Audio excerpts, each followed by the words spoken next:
3 minutos antes del accidente, el comandante César advirtió una posible pérdida de velocidad. Un engelamiento de los tubos pitot, una mala indicación por el cual el piloto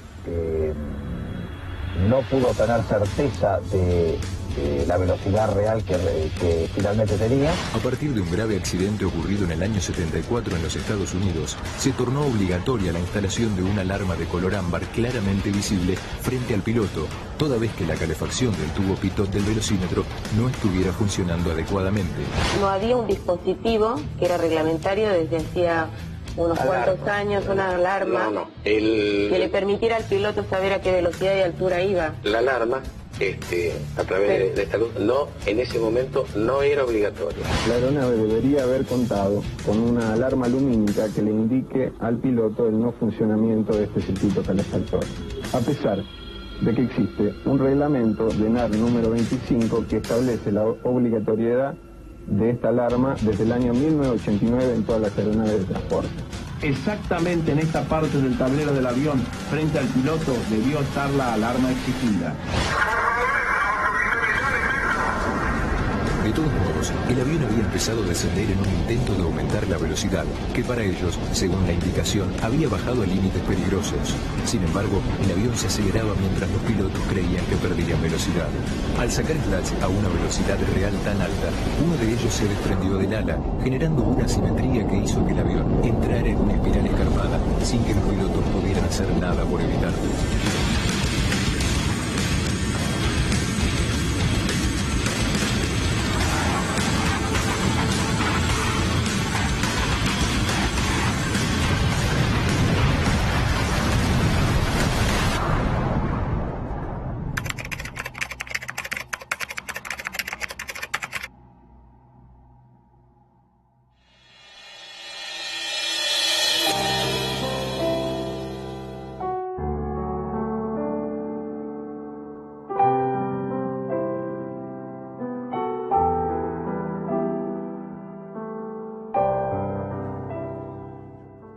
Casi 22 años se han pasado este accidente con un error, obviamente hay un error humano mezclado con una falla técnica. El avión de Austral estaba en medio de una tormenta, primero de los errores si querés porque un vuelo de aerolíneas, prácticamente siendo la misma ruta, tenía detectada la tormenta, se había desviado y una de las preguntas es ¿y por qué el vuelo de Austral que venía de Posadas a Buenos Aires no hizo lo mismo? Cuando vos te metes en capa, obviamente no tenés ninguna referencia de lo que es el suelo. El avión empieza a marcar mal la velocidad. ¿Por qué? Porque se congela uno de los indicadores que tiene que ir calefaccionado para evitar precisamente, vos volás a 50 grados bajo cero, para evitar que se congele, va calefaccionado, el tubo pitot. Ese indicador se congela, entonces empieza a indicar mal la velocidad. Claro, cuando los pilotos ven que la velocidad empieza a bajar, lo que suponen es, por supuesto, que el avión, perdiendo velocidad, le dan potencia, la velocidad sigue bajando, de alguna manera también le bajan un poco la nariz para que el avión tome velocidad y no siga perdiendo. Claro, estaba mal medida la velocidad. No había ninguna alarma que estuviese marcando que ese tubo pitot había dejado de calefaccionar, se había congelado y por ende la velocidad estaba mal. Y ahí es cuando cometen el error más grave, el error fatal, que es abren los slats, es decir, sacan los slats, que son unos dispositivos para darle sustentación al avión. Tenés flaps detrás del borde de fuga del ala y slats adelante en el borde de ataque. Claro, con una velocidad completamente en exceso, porque el avión venía con exceso de velocidad, se termina rompiendo parte del ala, parte del slat, y ahí el avión entra ya en una pérdida irremediable. 22 años pasaron. Lo que pasa es que detrás de esta decisión de los pilotos hay una enorme cadena de errores y de fallas que sin duda se podían haber evitado. Por eso hay 35 imputados en este juicio, 74 personas murieron y casi 22 años después, al borde de estar prácticamente caducada esta causa, llega finalmente el juicio y la justicia que esperan todos los familiares. Fabián Rubino, nuestro móvil. Adelante, Fabián. Y ustedes y nosotros, Antonio, nos preguntamos, 22 años, pasaron 3 jueces. desde el 10 de octubre del 97 y todavía no hay justicia. Estamos con Silvina Romaquela, quien es abogada querellante y también es la hermana de una de las azafatas de este vuelo. Y ella me decía, esto es igual a la tragedia de Once. Aquí está también la corrupción metida. ¿Te acordás que en esa época Austral formaba parte de Iberia, estaba privatizada? Te está escuchando Antonio Lac, no era que se puede Iberia saber. en esa época, era INI, que era el Instituto Nacional de Industria de España. Iberia la había dejado 2 años antes, pero estaba en el gobierno español la empresa todavía. ¿Cómo le va, doctor Antonio Laje? Buen día. Buenos días, Antonio. Estaba escuchando la reseña que hacía de las causas del siniestro y la verdad que lo felicito porque ha sido muy preciso. Efectivamente, detrás de esta tragedia, cuando nosotros comenzamos allá lejos y hace tiempo, 21 años atrás, a investigar, teníamos la sensación de que había mucho más de lo que surgía con claridad en el informe final de la Comisión Investigadora del Uruguay. Y así, bueno, fruto del esfuerzo, de la lucha incansable, empezamos a desandar el hilo de la trama de la corrupción, producto primero de la privatización de aerolíneas y después de la posterior adquisición de Austral, primero en manos de Iberia, después a través de la CEPI, que eran las controlantes de estas dos empresas. El avión era un avión de descarte. Claro, que era un DC-9 que Iberia lo había dejado de Exactamente. utilizar y se los manda a Austral para no comprar aviones nuevos.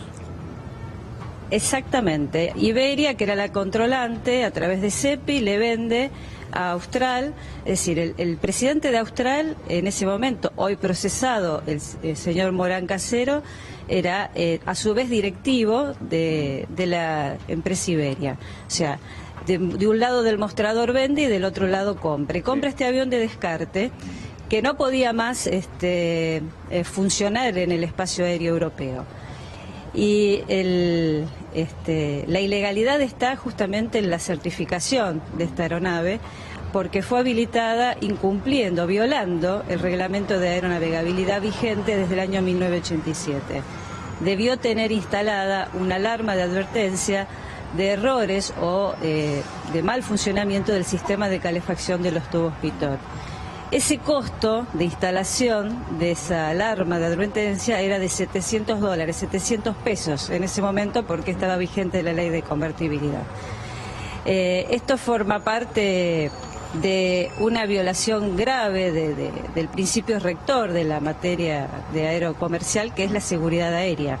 Y por eso los 35 procesados se les enrostra el delito previsto y tipificado en el artículo 190 del Código Penal, que es el estrago doloso, porque pusieron en riesgo la seguridad de esa aeronave y además obtuvieron una serie de dispensas, entre comillas, dispensas ilegales por parte de la Fuerza Aérea para reducir costos, entre otros el tema del entrenamiento de los pilotos. Usted sabe, Antonio, que los pilotos deben concurrir a hacer su recurren de entrenamiento en simulador de vuelo en forma semestral, 2 veces al año. Austral sugestivamente había obtenido una dispensa de estas que hablábamos para que lo hiciera 1 vez al año.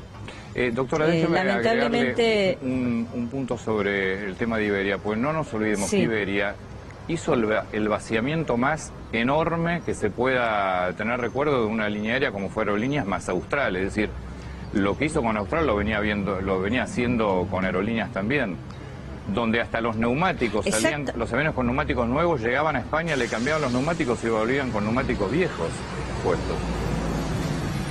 Exactamente. Nosotros tuvimos acceso al expediente donde tramitó en el mismo juzgado, que en ese momento estaba a cargo del doctor Ballestero, de la causa de la denuncia penal donde tramitó el vaciamiento de Aerolíneas.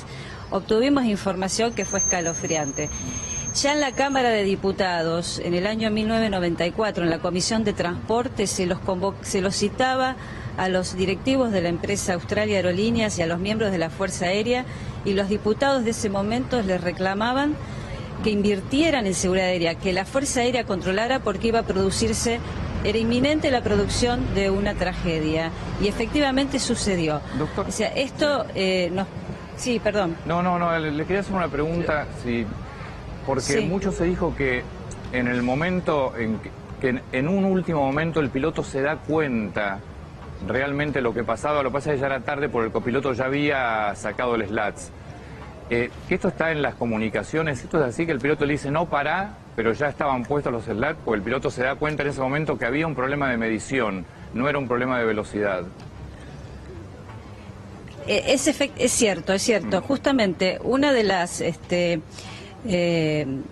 causas de esta comunicación compleja que se advertía en la cabina era porque los pilotos no estaban estrenados en el manejo de recursos de cabina, que ya era obligatorio y Austral no los había implementado. Es decir, sumado a toda la otra secuencia previa que usted muy bien relataba, es decir, el despachante de la aeronave, el despachante operacional que está procesado, perdón, no está procesado, nosotros pedimos el procesamiento y no fue procesado.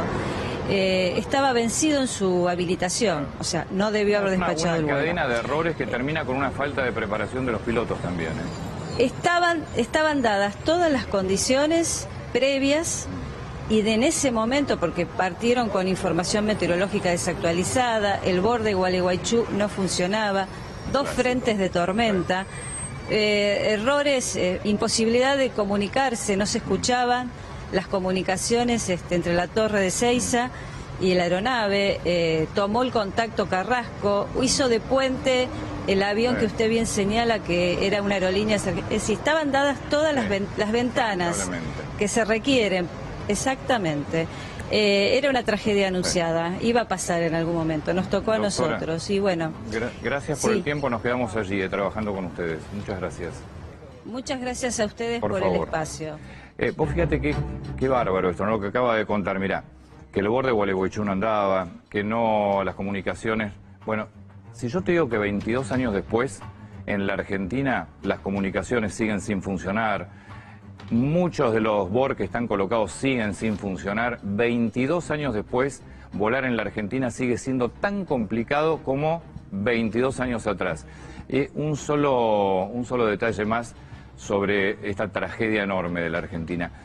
Cuando el comandante se da cuenta que es tarde, porque ya habían abierto el SLAT, y esto hay te diría uno de los puntos centrales para volar, y esto se lo agradezco mucho al comandante Gustavo Jiménez, porque es uno de los comandantes que me instruye en el simulador, siempre lo cuento, pues es muy importante, que es volar por actitud, es decir, si los pilotos se hubieran dado cuenta que el avión mantenía un pitch, es decir, no estaba ni hacia abajo ni hacia arriba, estaba normal. Cuando vos volás por actitud, vos ya sabés que a determinada actitud, 5 grados para arriba, 5 grados para arriba, ya sabés qué velocidad tiene que tener el avión. Y si se hubieran dado cuenta de eso, entonces se hubiesen dado cuenta que había un error de marcación del tubo pitot. Una pena, pero fue una cadena enorme de irregularidades que terminó con esta tragedia y 22 años después llega a su juicio.